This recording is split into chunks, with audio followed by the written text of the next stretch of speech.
Assalamualaikum besti-besti luf Indonesia kesayangan si akunya. Jumpa lagi di Viral for Justice. Dan hashtag kita adalah bongkar korupsi minyak goreng. Bongkar korupsi Badan Pengelola Dana Perkebunan Kelapa Sawit. Jangan ada yang ngomong atau hubungannya Bu sama wong cilik. Ada hubungannya jelas, jangan asal komentar.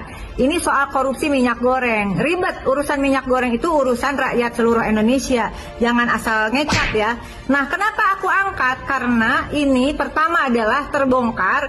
Ingat nggak kasus pembunuhan Dini Sera yang aku advokasi, aku nggak terima si Ronald Tanur vonis bebas. Lalu ternyata terbongkarlah ada mafia perkara sampai di Mahkamah Agung yang sampai digerebek rumahnya, ada duit triliunan, ada emas puluhan kilogram.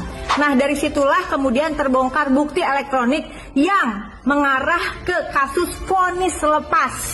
Apa bedanya vonis bebas sama vonis lepas? Dua-duanya sama-sama tidak terkena sanksi hukum. Tapi yang vonis lepas, tindakan diakui, hanya tidak dianggap pidana. Artinya kejadiannya ada, tapi sama aja nggak dapat vonis apapun. Tahun 2022, cari aja beritanya, si akunya menyuarakan di Komisi 6 DPR RI terkait, nih puncaknya nih ada kekisruhan keberadaan minyak goreng di dalam negeri. Masyarakat susah dapat minyak goreng, akhirnya dapat keputusan bahwa CPO atau minyak sawit mentah tidak boleh diekspor ke luar negeri sebelum kebutuhan di dalam negeri terpenuhi.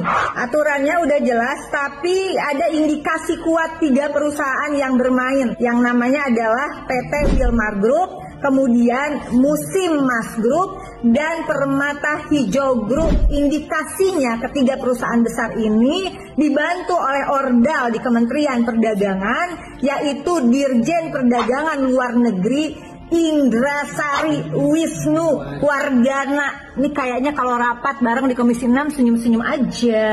Halo Bapak, ingat si aku nggak? Permainan ini terendus juga, akhirnya kemudian masuklah ke pengadilan dan ketiga perusahaan Wilmar Group, Musim Mas Group, Permata Hijau Group di PN Jakarta Pusat. Hebatnya, wow, aku terharu sampai turun peranakanku. Vonisnya adalah vonis lepas di bulan Maret 2025. Tapi karena kemudian ada bukti elektronik yang terungkap dari kasus akibat kasus Ronald Tanur yang membunuh Dini Sera, ada bukti yang mengarah terhadap kasus ini. Lalu kemudian bulan April 2025 terungkaplah bahwa vonis lepas itu karena para majelis hakim indikasinya dapat duit suap 60 miliar.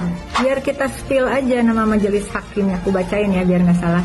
Ketua Majelis Hakim Juyanto, anggota Agam Syarif Baharudin, kemudian anggota Ali Muhtarom, Panitra Muda Perdata Wahyu Gunawan, dan tentu saja ini melibatkan pengacara Arianto Bakri dan ada satu nama Marcella Santoso yang diduga menyalurkan uang suap.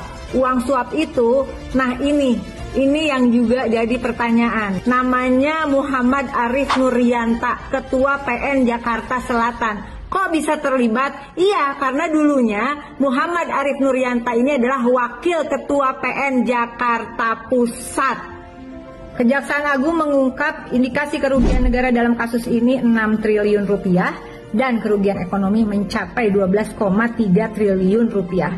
Tepuk tangan dong untuk Kejaksaan Agung yang sudah tidak lelah menelusuri kasus-kasus seperti ini, terus bongkar basmi korupsi di Indonesia. Tapi ini baru part 1 terkait minyak goreng dan sawit. Besti-besti jangan kemana-mana, saksikan di part 2-nya. Aku mau spill ada indikasi tindak pidana korupsi dalam penggunaan dana di Badan Pengelolaan Dana Perkebunan Kelapa Sawit di tahun 2016 sampai 2020 57,7 triliun dan ada 7,6 triliun yang digunakan di tahun 2022.